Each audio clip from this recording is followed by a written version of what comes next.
Hello again, everyone. Edwin Learnard back once again. In this YouTube astrological segment, I'm going to be talking about the Sun, Sextile or Trine, Venus, and Synastry. Now, first off, the basic character, which is the Sun, is in harmony with an agreement with what the Venus person enjoys. Venus is about our enjoyment. Now, this aspect can, indicate a peaceful connection. The Venus person, values positive, the positive characteristics of the Sun person.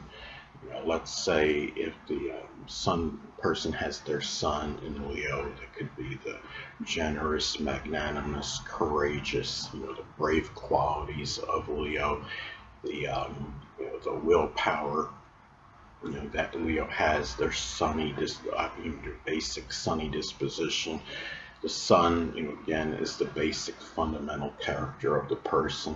The Venus is about what we enjoy, what we value, and the person, the Sun individual, has that drive, often has the drive and motivation to help the Venus person monetarily. Let's say, the Venus person has their Venus in Aquarius, they make money, through computers, electronics, astrology, astronomy. It could be internet work. It might be something with meteorology or aviation, as some examples. And there is likely, when you have the Sun sextile or trine Venus in Synastry, that likely there's equilibrium in the relationship. It's even time devoted to what the Sun person wants to do and what the Venus person may enjoy. If the Sun, let's say the Sun person, has their Sun, in Cancer, those things that they want, might be home, family related matters, things connected with safety and security, protection, introverted activities. It could be, wanting to do things, like cooking, laundry, plumbing work, even home renovation, restoration, remodeling, as some examples. The Venus person has, their Venus in Taurus. Those things that the Venus person may enjoy, can be connected, with domestic interests. It might be, making money in general. It might be something with geology, carpet laying, art, architecture, as some examples. And also, too, we have to keep another thing about, the Sun sextile or trine Venus in Synastry could be where you have, the Venus, the Sun person may be beneficial, to the Venus person in the creation of art. Sun is about creation, it's about creativity, creative energy. Venus is associated with art. If the Venus person has their Venus in Pisces, it could be abstract art, like fantasy drawings, as some may say. It could be fantasy art. Venus is in Gemini. It could be like that animated cartoon art.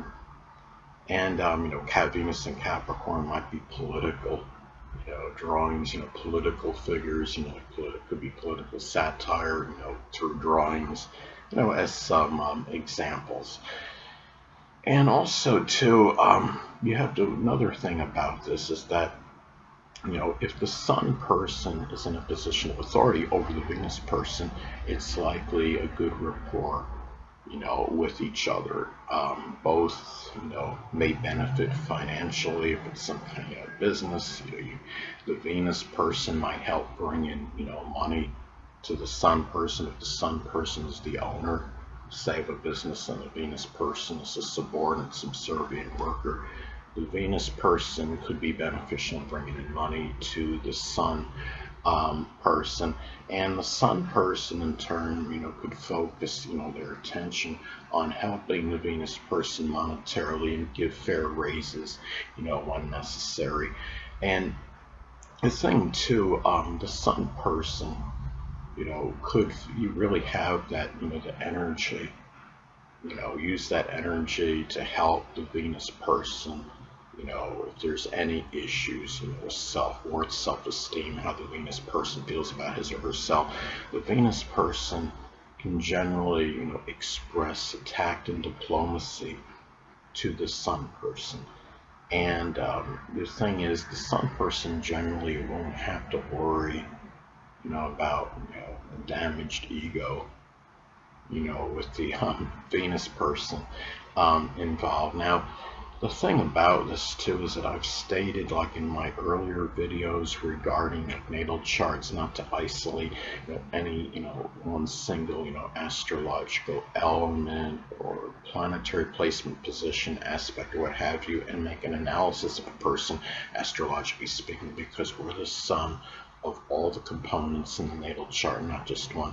And this applies with synastry aspects. Remember, you often have a plethora of synastry aspects between two people. And the thing is, one synastry aspect naturally doesn't make the relationship. This is an auspicious aspect. Don't get me wrong. If you have a lot of other positive aspects in synastry, this could go very well in the connection, this aspect. But you could have other things that could be negative in the chart, as I've stated in previous videos. If you have, like, say, Mercury making an adverse aspect to one's moon in synastry, that Mercury person may often say things to the moon person that could hurt his or her feelings. If Mercury is in Virgo, as an example, it could be very judgmental, critical remarks that could hurt the Venus person. Mercury is in Aries, it could be very abrupt, very direct, outspoken statements that could hurt that person's feelings. Mercury in Aries can be really bruising when they speak. Even if the sun is in Pisces and somebody's got the sun in Pisces and Mercury in Aries, and Mercury in Aries can still be very abrupt and outspoken in their communications. But as far as this aspect goes, it is very favorable for peaceful connection. I mean, you could have if Mars in synastry makes a lot of negative aspects to other person's planets and astrological placements, it can that could modify things a little bit. But you have really just still very positive in terms of having the tact, the diplomacy, cooperation between the two people. The sun is about our actions, so the sun will often be there for the to act in order to could be just appeasing that Venus person, and making bringing enjoyment, making it more peaceful. The actions are such where it'll bring more, it could be bringing more peace to the Venus person's life. If this is the domestic situation, these people are together, it could be somebody that provides whether it's some kind of security for the Venus person or what have you, to make them their life maybe more peaceful, or even vice versa. The Venus person may find it easy to bring peace into the Sun person's life. Remember, the Sun is about life and astrology, Venus is about peace and tranquility. So anyway, people, that'll conclude this YouTube astrological segment. Until next time, Edwin Learnard say, stay well.